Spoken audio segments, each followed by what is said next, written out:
Hello, ladies and gentlemen. This is the Dry Shave Show. And today's headline? Baltimore burns its city to save its soul. Oh, you guys like to tell jokes and giggle and kid around, huh? Giggling like a bunch of young broads in a schoolyard. Well, let me tell a joke. I wanted this to be professional. I don't gotta listen to this shit. You certainly don't, pal. Because the good news is... Awesome! With Byron, Bertram, and Ivan Penaluna.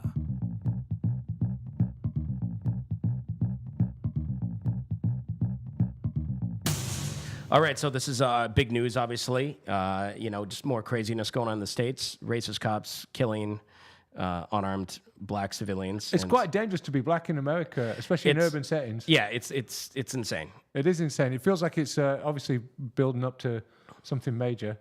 The thing about there is, like in the States, it's very different than Canada, because in the States, people riot over social injustice. You know, they like actually should, or in Europe too, all the time. Yeah.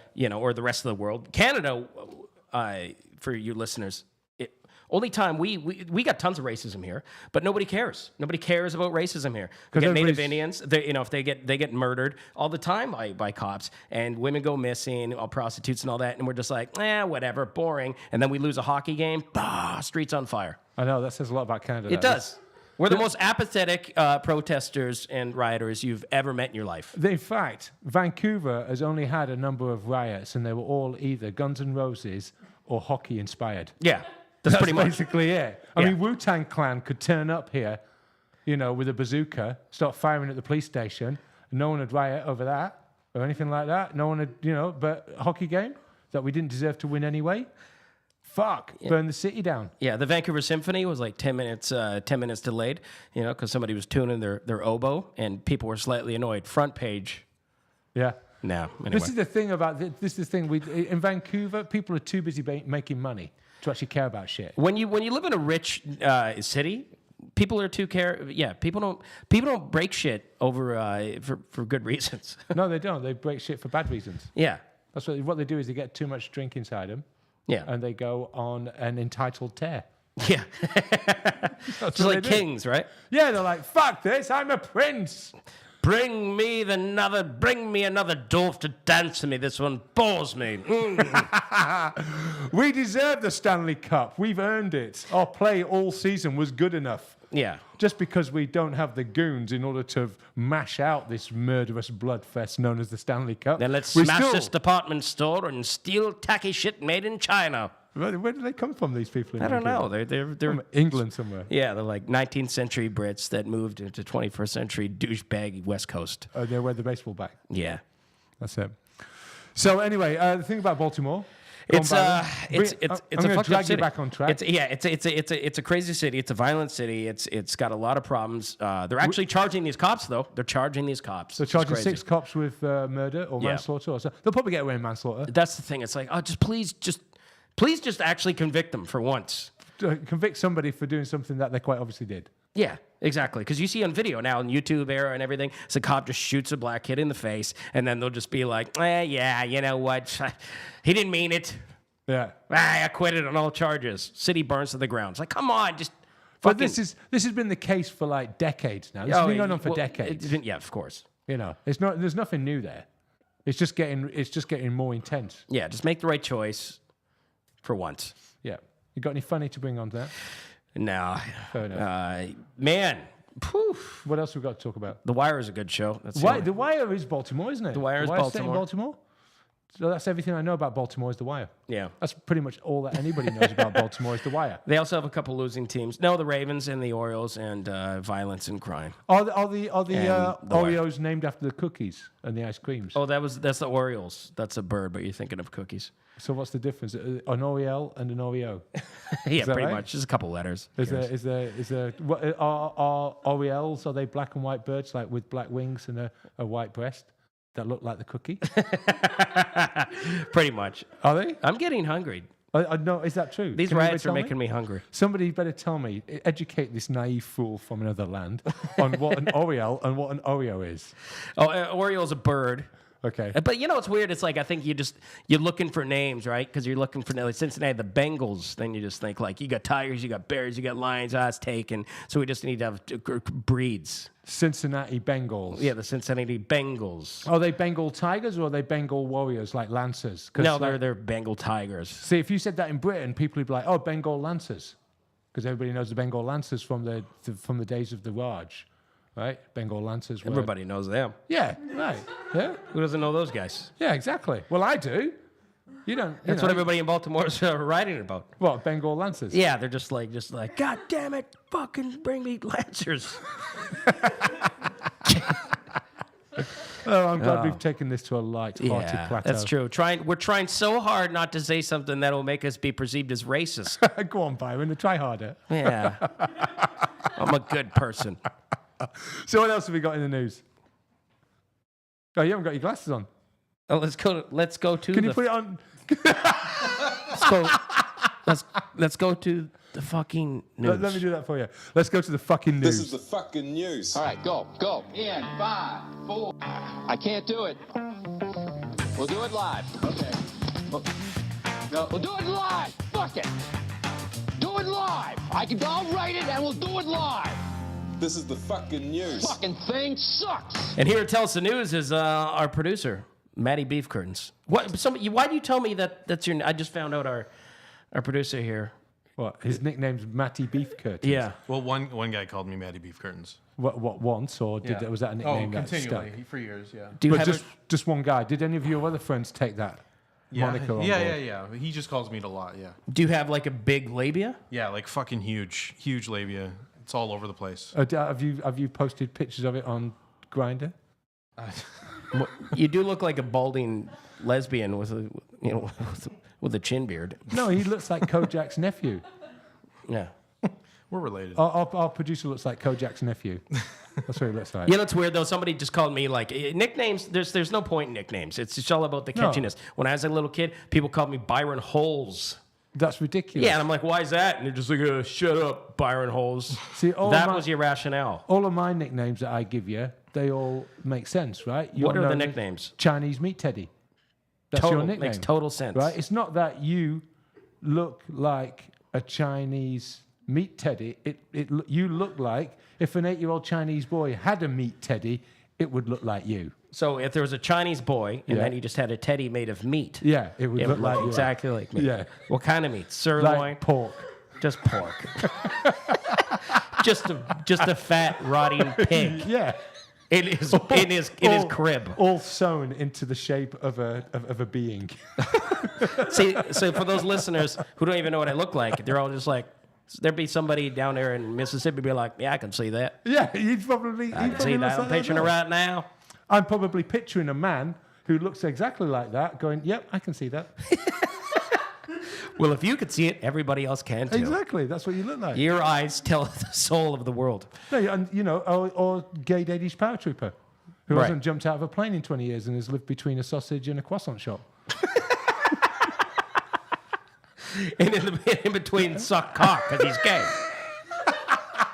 See, immediately people put an image to it and they go, "Yeah, I can see that." Yeah, exactly. You know. That's cool. Anyway, So Well. are we going to do the news now? That was the news. Oh, okay. no, let's do the news now. Go All on. right, let's do the fucking news for real. All right, so first up is Michelle Bachmann believes that Barack Obama is in fact ushering in the end of days. I thought you were about to say Michelle Bachmann believes that she is Osama bin Laden. Or, She might when you listen to the rest of this shit. In the recent interview, Michelle Bachmann said, "We need to realize how close this clock is to getting towards the midnight hour."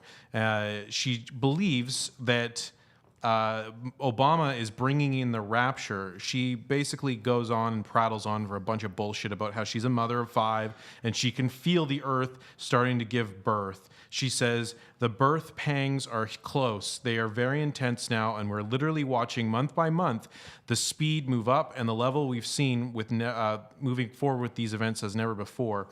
Obama is intent. It is his number one goal to ensure that Iran has a nuclear weapon." Why would you put a nuclear weapon in the hands of madmen? This is actually kind of funny, though, because at the correspondence dinner, Obama actually commented on it and said, I'll do my best impression here. Oh, you can do an Obama voice. No. Brilliant. Go on. I can do an Obama. Okay. Michelle Bachmann actually predicted that I would bring about the biblical end of days. Now that's a legacy. That's big. Yeah. I mean, Lincoln, Washington, they didn't do that. That's pretty good. Yeah, that's pretty. Say what you want about Obama's politics, and I know you hate him, Ivan, but he's as a comedian, he's got the best timing. No, hang on a minute. As a comedian, he's dishwater for you guys. Yeah, George W. Bush was great for comedians. No, not as an actual comedian. I'm saying like Obama would be the best comedian. Right. He's got good stage presence. He's got better speech writers. I don't know. Yeah. No, he's the guy who turns up on He's a suit. charismatic. Yeah. Okay, fair enough. You know. I mean, that's the thing. The thing is, but if he's the end of days, I mean, shit. Like what they're giving birth to the end of days with Michelle Bachmann. Yeah, that's what she believes. She believes the Earth is giving birth to it. See, I think but what trimester are we in right now? And is the water broken? If the water's broke, just spread it all over California. They could use it. That's really good. No, I think you're in the third trimester right now. I think what Michelle Bachmann's saying is she's feeling what America's going through, and it's obviously a transition from the height of empire to, and all empires do this. The British Empire, the French Empire of the 18th century, they all do this. They all go from a height and then they fall afterwards. And the fall for a civilization that's been at its zenith always is torturous and painful, and it is never pretty. So, I think she's probably talking about something like that. But Obama's only got like just a year and a half left. Oh, he's already playing golf to destroy the world. Yeah, I know. And by the way, I don't hate him. I don't hate him. I don't think that the sun shines out of his ass like everybody does. Well, no, I mean, he was really popular in 2008. Yeah, of course he was. When he was full of promises. Exactly. Oh, that's like great. Any politician. I mean, whatever. There's only so much he could do. do. He was gonna bring the change. You see how fast he's going? Great. He realizes I can't do anything. No, I don't run the show. No, the thing that he'll be known for is smuggling weapons from Libya to the Syrian freedom fighters. Yeah. That's what he'll be known for. Well, but every president smuggles weapons to other countries, do. So whatever. They do. That's true. Either way, yeah, Obama's got a nice smile. Good enough for me. I'm Canadian. I don't care about politics. Fair enough. Did you see the other thing in the news this week? Is that Justin Trudeau said that Islamophobia is a load of fear-mongering, doesn't exist. It's not real. It's not real? Yeah, it's not real. Well, there's no gays in Iran, and there's nobody who doesn't like Islam. Well, there you go. Yeah, and there's no homophobic gay people from the Nation of Islam. No, anyway, that doesn't make any sense. Fair enough. Okay. All right, the next story. We're just killing time here. Baby dick wrap facials are all the rage in New York City. This is outrageous. In New York City, you can apparently get a Hydra Facial MD, which is a fancy bit of nonsense, meaning you actually pay to get blended up baby foreskins spread all over your face for the low, low price of your fucking dignity. $150. Oh! See, this is why my mother didn't circumcise me. Well, just so you wouldn't end up on some model's face. Yeah. Although, I mean... Your dick must look fantastic. I mean, that's... Like, what does it look like? It's like 15.8? Well, it's like a retractable roof, my penis. I got all the options inside or out. It's all weather. It's a retractable roof. Well, exactly. That's what I always thought about it. It's like Really? when you see like BC Place in Canada, it's retractable. Yeah? Yeah. It means that when if it's a nice day out, open it up. Raining? If it's raining, you fucking cover that up and you chill right up. Yeah. Yeah. Fair enough. It's like a protective cover, right? It is a protective cover. When it gets cold and wet out, it just shrivels right up. Fair enough. But when it's hot and warm, boom. Hey, everybody, check out my Nazi helmet. But the fact you want to rub that on your face, I mean, there's nothing wrong with models wanting to rub, men's penises on their face. I mean, I'm pro that, but bits of baby dick. That's been cut off. Yeah. Ah, come on. Jesus Christ. That's just a bit perverse. Even Angelina Jolie would probably have trouble, reconciling herself with that idea. I wish I was a Jewish child so I could be all over Angelina Jolie's face. I wonder what Nige Singh would have to say about that. We should ask him later on. What else you got, Matt? A man was killed by a train after posing with a woman on the tracks for a selfie. It was a man from Portland, Oregon, was struck and killed by a train while him and his friend posed for a selfie using a selfie stick on the tracks. What? So did he lose perspective of how close it was because it was on a selfie stick and he didn't look around and have a look at it? I Is guess that what so. it was? Yeah, there should be a warning. Trains are appear closer than they when Actually, you're are. dead. You have a little sticker on your selfie stick saying "Warning in trains." That's the whole point of having a selfie stick, is so you got enough distance between you and the train. That's why they invented selfie sticks. Yeah. So you could take pictures of yourself with trains. Yeah, that were exactly. moving. Yeah, but this guy's an idiot. Didn't know the perspective. I don't know. That sounds like one of the Darwin Awards. You know, it's weird. Yeah, well, you know what? Hey, sometimes idiots need to die. Well, I know it sometimes sounds insensitive, but, you know, on his tombstone, at least it'll just be like, you know, this date to this date, 46 likes. no, he'll just say he loved trains. Yeah. Hashtag. I hope trains. he tagged it on Instagram right before his his body was being cut in two. Or at least somebody picked up the phone from his severed corpse and So, at least posted it. Hang on a minute. So his girlfriend didn't get killed. He did. No, she's fine. Yeah. She's fine. Yeah. Well, she didn't even get a bruise. No, well, except for the horrible emotional trauma. Well, hang on a minute. There's something fishy going on here. I think she's probably done away Probably with him. shoved him. Yeah. And then what she could do, if they're just like social media whores, then she could just post about how traumatized she was, and she get at least 138 likes. How did she not get a touch on her? How did she not get hurt or anything like that?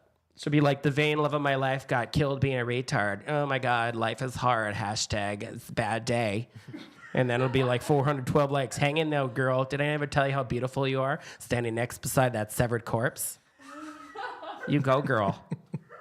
Hashtag blessed. That's my favorite. Hashtag blessed is brilliant.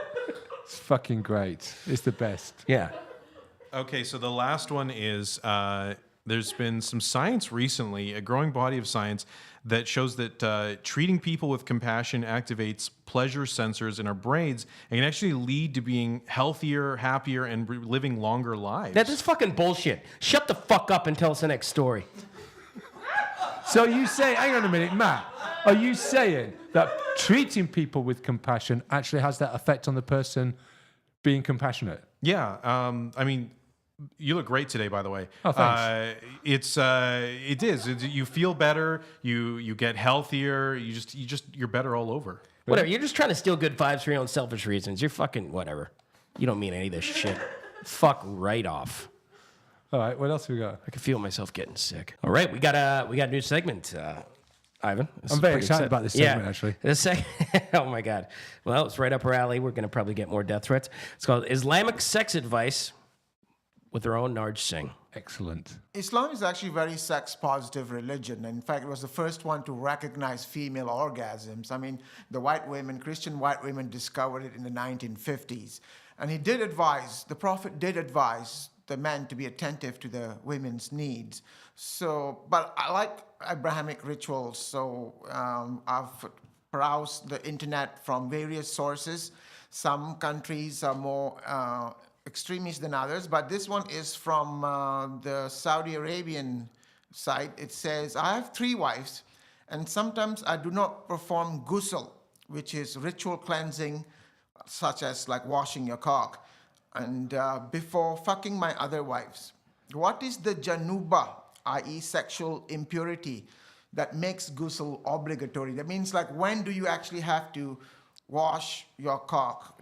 Do you have to wash your cock after fucking your wife and before fucking the next wife? So that's what he's asking. What do you think the answer is? Okay, well, since the question stems from Saudi Arabia, I think the answer is probably going to be quite shocking and conservative. And I reckon the answer to this one is going to be that you only have to wash your cock after fucking your first wife and before you fuck your second and third wives if the first one's had a period. I think that's going to be the answer. Is that the answer? Among others, yes. The answer always is, there was very detailed. I had to say that the mullah said, it is not necessary to wash your cock if you're going to fuck your wife or your slave afterwards. But you must wash cock if fucking wife after your slave. As was narrated by Abu Harura, peace be upon his name, the Prophet went from one wife to another without any ghusl. but ghusl is necessary before prayers. So, Yeah. So 'cause- you need to wash your cock before you go to prayer. right. Okay. so fair you, enough. you need to. Yeah. I mean, you got to wash your cock if you're gonna fuck somebody who's working for you for free. Yeah, yeah. No, you got to wash your cock after fucking them Yeah. No, that's what I mean. because they're slaves and they're unclean. Yeah. Well, they're So unclean you because they're can't. not. Okay, so if you fuck your slave, and by the way, if I had a slave, I'd love to have a slave and then fuck the slave. That'd be great. Right. That'd be wonderful. That'd be a new page in It'd my be like book. a sex slave. Absolutely, it'd be brilliant. Eh? Right. So anyway, that aside, they're saying that your slave's dirty, and then you can fuck your slave. That's okay, but then you have to wash your cock before you fuck your wife. See, the thing is, I only get clean Swedish slaves. Oh, you're all right then. Yeah. Yeah. Well, what size pants does he wear? Boom. I don't know. He's fat and hairy because I'm gay, apparently. And I only like dear. fat men. Oh dear, and Twinkies. Anyway, back to the story. Here's question number 2. This one's from the Malaysian side, which is like supposedly a moderate Islamic country. Simple question. My wife sometimes refuses sex. Is she obligated to perform? What do you reckon, Byron? Well, oof. Well, Yeah. I mean, you're in Saudi Arabia. No, this is Malaysia. So I think because this is Malaysia, it's going to be a lot more liberal. It's a little bit more liberal, yeah. They're going to say, you know what? Yes, she is technically, but if you're going to make her, make sure that you don't leave any marks on her because we are a liberal Muslim society. you are actually quite right. Yeah, you've nailed that one in some ways. Yes, it is the duty of wife to husband to comply according to his needs and her ability. It's also the duty of the husband to do the same, at least once every 4 months minimum. It is written that the prophet once asked his wife on a camel's back, and it was done. So what? Once every 4 months, you gotta make. That's your religious You gotta make duty. her come. No, she's got to give out once every 4 months. Oh, I see. Oh, well, it sounds like my last relationship. I didn't even know I was in a. I didn't even know I was in a Malaysian traditional Malaysian relationship. You didn't. No. You should have guessed when she said she was Malaysian. Yeah. Yeah. Well, whatever. Malaysian Mennonite, same shit. She wasn't. She had Mennonite, didn't she? Now this one is. Now this next one, this one's I found it a little disturbing because it was sent by someone in Canada, and then like the advice seems to be encouraging towards like the jihadist movement. I mean, listen to this though. First, the question's kind of long. My sister has recently disturbed me in the last couple of months. She has this homosexual friend, and she thinks there's nothing wrong with him. I am horrified to say this, but she even went to a drag queen show, bracket homosexual bar with him. I'm extremely concerned with her because after having seen this, her niya is unclean. I know my sister is not of this nature, but living in Canada and especially watching television has corrupted her head. Because the Kafir's television tells us that this is all right and all people should be expected and accepted and welcomed, when this is not the case or the truth. Obviously, my question, you can see my sister does not know a lot about Islam. What can I do? Do you know what I would say for that? So I would say, I would even pinpoint that down. That guy lives in Mississauga. That guy doesn't live in Vancouver. He lives in Mississauga. It seems more Scarborough to me. Yeah, more Scarborough, Mississauga. It's kind of like suburban Toronto for sure. Yeah, Toronto, somewhere like that, I reckon. But what should he do? And so he gets advice from a mullah or an imam in Canada, is that right? This was Mufti in Iran, almost in that area. It says, pray to Allah. This calamity which you are living through is a warning to you and to others of the dangers of living in the land of the kafirs, right? The unbelievers. Yeah. And it is a motivation for Muslim men and women to return as quickly as possible to the lands of the Muslims. Well, there you go. He hit the nail on the head, and thank you for all of the good work from that mullah. I mean, basically, he just illustrated quite succinctly why Islam and Western liberal societies are incompatible. Well, whatever. I don't know. But No, fuck whatever. That's my stance. Yeah. He just fucking illustrated it. Yeah, right. That traditional conservative Islam is not compatible with Western liberal societies at all, and trying to mix the two is well, dare I use the word, unnatural. Well, especially if you fucked a slave first. Exactly. Thanks for dragging that one back I into was trying to end it on a comedic element. back into levity. Exactly. Excellent. All right, so this week's catastrophe. Quite a catastrophe, I might say. Tell us about it, producer Matt Grant, meat kitten. So today's twitastrophe is Bill Nye, the science guy, you may remember. Of course. He tweeted, heading down to D.C. to catch an Earth Day flight on Air Force One tomorrow with the president. We're going to act on climate. Now, people are basically angry because they drew the connection between Earth Day about saving the planet and the fact that Bill Nye was tweeting about being on a jet. Right. Well, I mean, the world's full of faux indignation, isn't it? And it sounds like this is a classic case of that. Everybody's like, I'm so outraged. But people aren't, it's crocodile tears, right? It is. I mean, the thing, I understand that. It's like, you read the tone. It's like, is he bragging or is he being funny or is he being ironic or is he being just, an asshole? Whatever. It's like a girlfriend's text. It'd be like, I hope you're having a good day. You could read it, it's like, I hope you're having a good day, or I hope you're having a good day. Like, you can't tell. But whatever, he's a fucking comedian. Anybody could see that. Is he a comedian? Yeah, he used to be a comedian. Oh, he is was that on the right? show Almost Live. It was So seen by tens and tens of people. So, I mean, one of the things is, right, if you were getting on Air Force One, I'd be bragging about it. Of course. I'd be going, I'm getting on Air Force One with Michelle Bachmann. Yeah. Right? Yeah. And you know what I'm going to do? You President know what of I'd the do? people. Yeah, you know what I'd do if I... The lizard president. Just let me fucking finish. Sorry. Right? Do you know what I'd do if I got on Air Force One? I'd go to the toilet and have a fucking... You would have I'd Mile knock High one Club, out. a self-imposed Mile High Club? Knock one out. Yeah. Air Force One, you're bound to. Come on, tell me you wouldn't You do would that. have to jerk, even You'd if you're have not to jerk horny, you off. just be like, so Air you can Force tweet One. about it. knock I one out. stroked off an Air Force One. Yeah. Hashtag socialism. I don't know. That's doesn't a make any junior sense. membership into the That's the Mile High junior Club. Yeah. membership. Yeah. But, you know, Yeah. it'd be even better if you set off a security alert from the vibration. You know, there was a story. Jerk alert, jerk alert. I don't know if you're familiar with Will Self, the writer. He used to be a journalist, and he became famous because he was a journalist for the Daily Telegraph, and he was on the equivalent of Air Force One in the UK with the then Prime Minister, John Major, who was going for re-election, flying around the country, visiting places. Anyway, he was a journalist and a budding writer at the time, and he also happened to be a heroin addict. So he went to the toilets to jack up some heroin and collapsed. And they were like knocking on the door, going, he's been in there a long time. And they're knocking on the door. They had to kick the door in, and there he was lying on the floor with a syringe hanging out of his arm.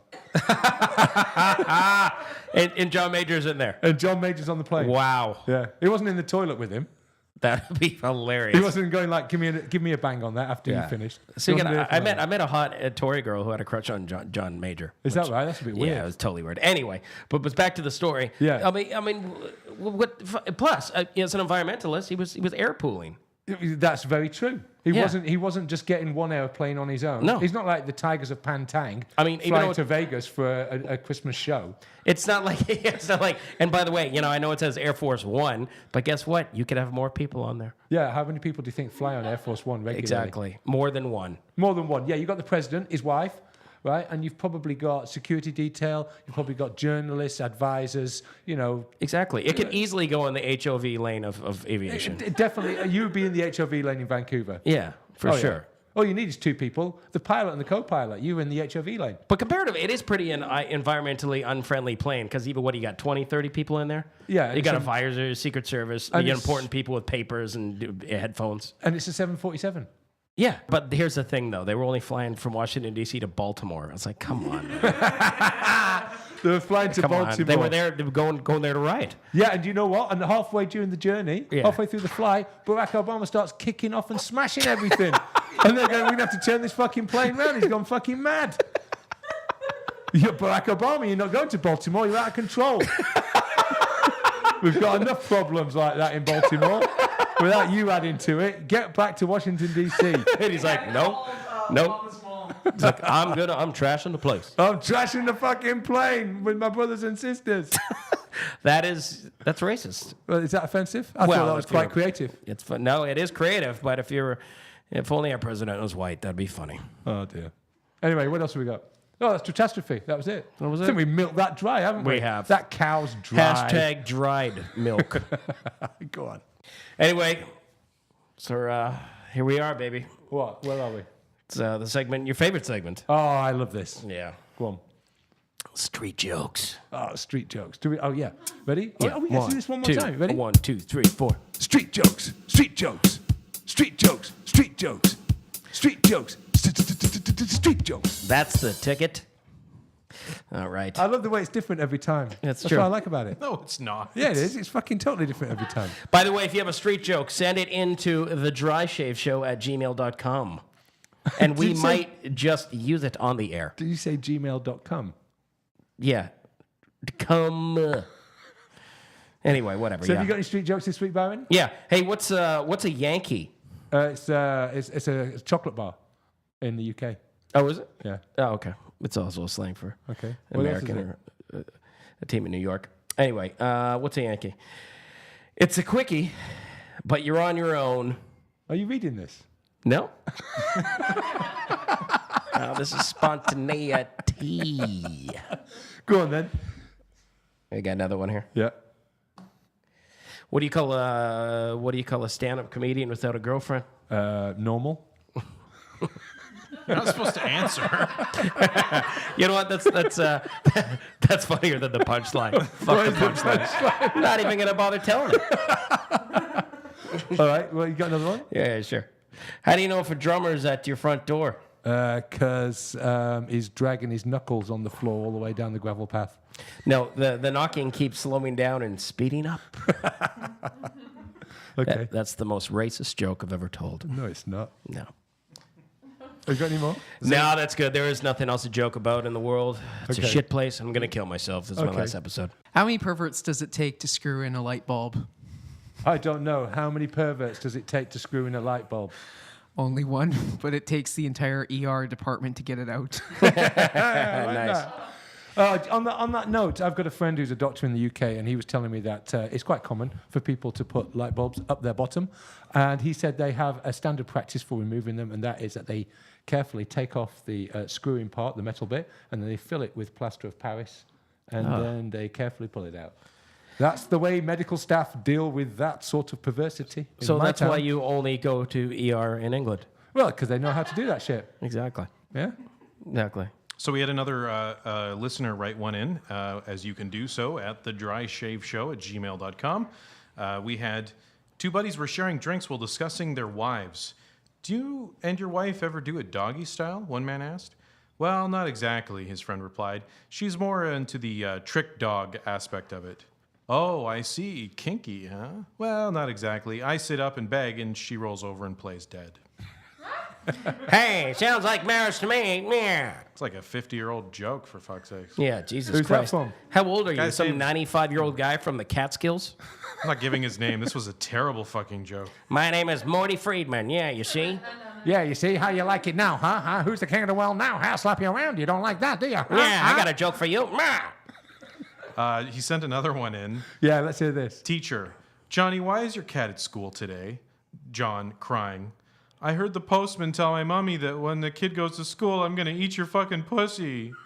I like that. That's all right. All right, that's fucking outrageous. street That's going to jokes. get someone in trouble. Oh, dear. That's like the kid in Vancouver who went to school and said, "Yeah, my daddy does gardening. He does gardening downstairs in the basement. We got lots of plants down there." Bingo, cop visit. Because as soon as teachers hear that, they're like, "Oh, that's a biohazard for children," and they call the cops. And then all of a sudden, Yeah, but you're just like, what does your dad do? He's a meth dealer. Never mind. Anyway, as usual, we always like to end things on a positive note, considering the show was so goddamn depressing and racist. yeah, fair enough.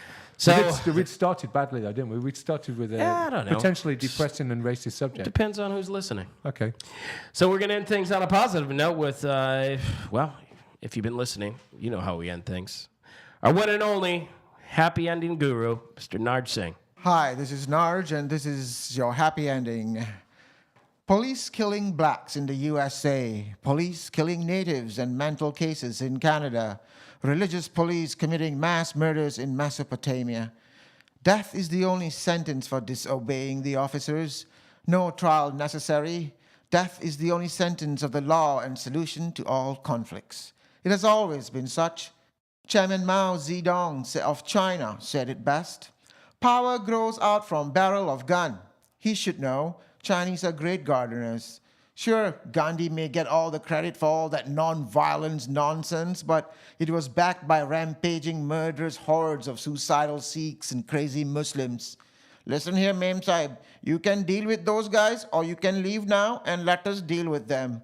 The answer was easy. The Muslims are killing the Jews, are killing Muslims, are killing Hindus, are worried about killing cows that roam the congested cities of India, eating plastic waste that passes for grass and plugs the digestive system and poisons their blood, and they're all dying a horrible, painful death. Just put them out of their misery, and to make it easier for your Hindus, stop calling cows the mother and start calling them the daughter.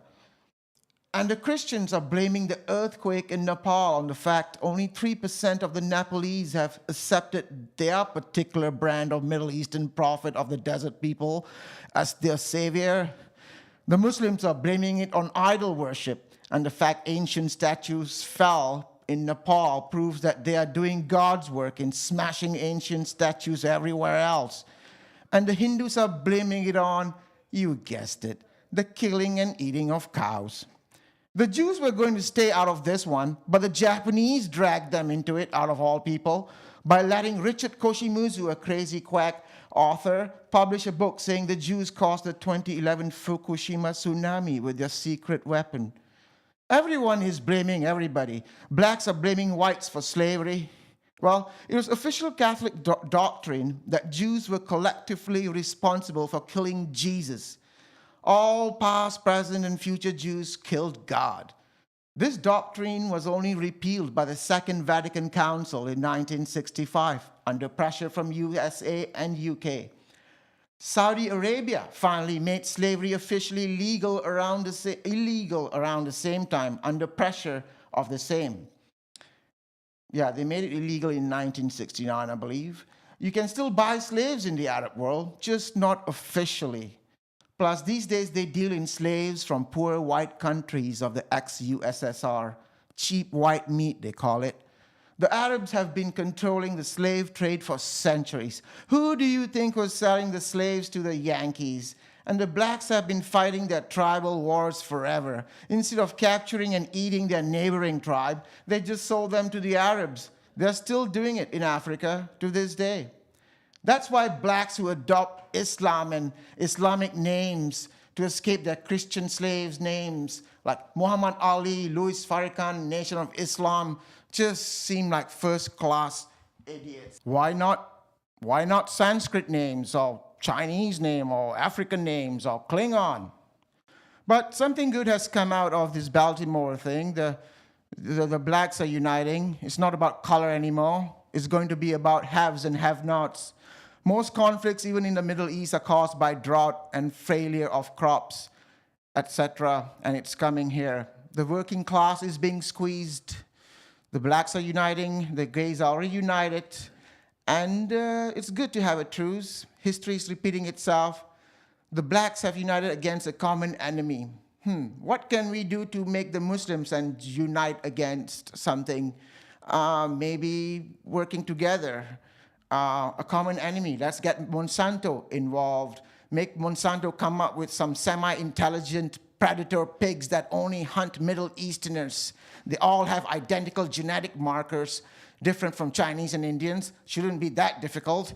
So that will unite them, and there'll be peace in the world, and the blacks and the whites will all get together, and they will all, what else? Eat chicken. which brings us to today's chicken recipe, which has some complicated, long list of ingredients, but it's actually quite simple. Just like world peace. You just got to mix it and let people just live with each other. So you just take some chicken. You need a teaspoon of tamarind, a teaspoon of salt. Coat your chicken with this stuff, right? Let it sit. And then take a 1/4 cup of dry chili peppers, 3 fresh red chili peppers, and then grind it up with some onions, and then heat up the oil. Throw in 4 cloves of minced garlic, 1 slice fresh ginger root, 2 tablespoons sunflower seeds, a cinnamon stick, 2 whole star anise pods, 5 white cloves of cardamoms, and 2 tomatoes sliced, and 2 tablespoons ketchup, sugar, and half a cup of water, and half a cup of coconut milk. And add chicken and cook it until it's done. That's your happy ending. Enjoy this fiery recipe. Thank you very much, Naj Singh. A pleasure as ever, Naj. I can see you having your own cookbook one day somewhere in the future. Maybe on sale in chapters, a wipeable, hardcover. A coffee table book. A coffee. Have recipes from all like dictators. That's another great idea. Dictator's cookbook. Right, the Saddam Hussein spinach pie. So all of the dictators' favourite dishes. It shouldn't be that hard to research that sort of shit. I'll leave it up to you. I know you're the man for the job. I look forward to hearing about it. Bring it to the show and tell us all about it if you can. We'd love to know what Adolf Hitler and For Mao. Ceausescu cheesecake, I've got that recipe. He liked cheesecake. Yeah, I even have a good story about where he got it. Anyway, that's it for tonight, ladies and gentlemen. Thank you very much for listening. This has been the Dry Shave Show. I'm Narjit Singh. I'm Byron Bertram. I'm Ivan Penaluna. The Dry Shave Show is a production of Leone Digital Podcast Network. Congratulations, guys. Hello, thank you. What are we congratulating? You guys are getting married, right? Who's getting married? Cliff and his lovely lady. Right. So, and who's Cliff? Cliff is our he's our landlord. There you go. He's our landlord. He's the Dry Shave Show's official landlord. He provides the space. He does. In which to do this. He does. And he's just got engaged. Congratulations. Oh, you got engaged a year ago.